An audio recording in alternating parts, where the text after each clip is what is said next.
We're here with Richard Hart, Councilman at Large, City of Canton.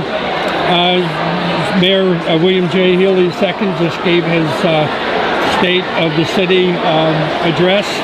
About his seventh. And of course, Councilman Hart was just elected last November. So you're new on board, having been a former council person. Correct. And your reaction to what the mayor had to say tonight? Nice that we have more safety forces, but there's still a lot more that needs to be done. But, within the city, and you use the statistics in terms of, $20 billion being put into the community, but, Canton isn't necessarily receiving $20 billion of benefit from that, and if we did have that kind of money, we wouldn't be having any financial woes. The mayor talked about paramedic calls, and the reason is because we have an aging population, which isn't a good thing either for a city. We need to make sure that we have more youth coming in, and we're tearing down more homes than we are building them, which isn't a good sign. And we need to have more people moving into the community, more stability in terms of neighborhoods, and more young families. That's what's going to see the city grow. There'll be more opportunity for people here, hopefully. So do you think the mayor painted too rosy of a picture tonight? I would think so. In my opinion, he did. Again, there's been some improvement, but a lot more needs to be done. And we've got to sit down and work together as a council and administration to make sure that we do have strong safety forces. That's what people pay for, is the health, safety, and welfare issues that they can't provide themselves. And when we start providing everything like that, having a fully staffed police and fire department, we're going to see more people wanting to move in here to the community, not moving out. Hey, of course, safety is one of the mayor's 4 pillars. The other 3 being economic development, education, and the neighborhoods.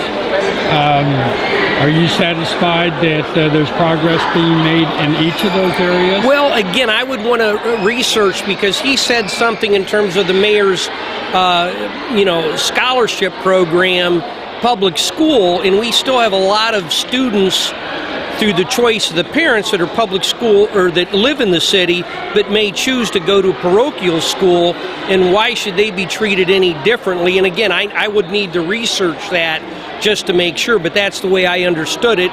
If you were public education, you would qualify for it, but if you're a Canton City resident and going to parochial school, you wouldn't qualify for the mayor's scholarship. And I don't know that that's right. If you're a Canton City resident, you should be entitled to the same as anybody going to a public school. In terms of the neighborhoods now, the mayor trotted out FBI statistics.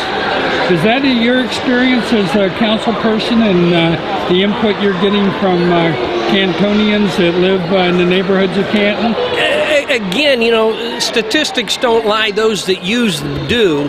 And, I think that when we look at the study that was just done, it said Canton was a very unsafe city, but yet I forget the city in New Jersey, I think it had well over 156 murders, but yet they weren't even listed on it. And I believe last year Canton had 16. And if you're judging how many people are shoplifting at Walmart and taking that into consideration, the way the things are reported now, the statistics are reported, it's skewed. It's really not a good indication.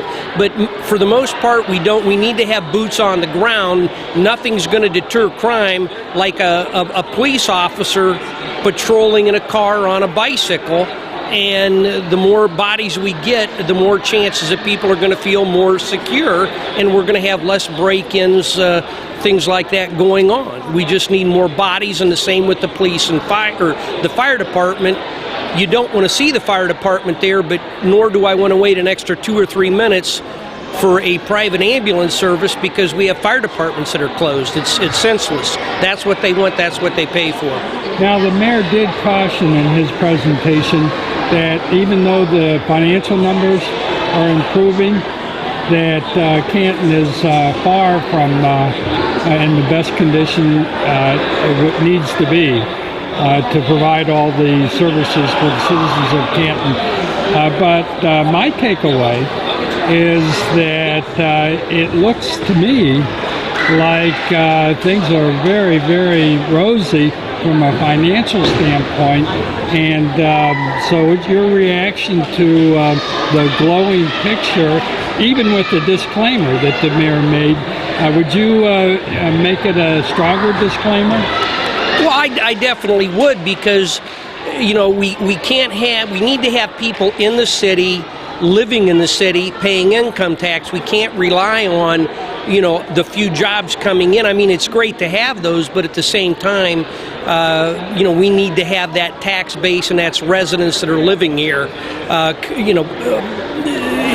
buying at the stores, attending our public schools. That's what we need.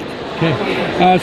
Now, on a little different note, second time around as a council person, you enjoying this time around? I enjoy the people that I work with, the staff. A lot of the city council people are there trying to do what's right, and that's all I'm there to do is, just try to make a difference, make some changes. Going to be working on some things with recycling. Some things should be coming down, working with Law Director Martuccio, with getting some more policemen hired, some more creative ways of using some funds, and again, my goal is just to make it a little better place for all of us to live in. Okay. Now, you're the only non-Democrat on council? Yes. How's that fitting?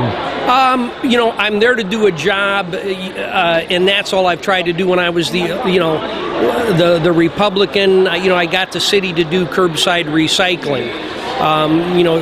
Law Director Martuccio told me that with some of my stances on issues, I was really a Democrat, not smart enough to know it. And I'm just there to do what I think is right and what's going to benefit the community. And whether I'm a Republican, Democrat, independent, you should be there just to do what's right. Hey, thank you, Richard Hart. Okay.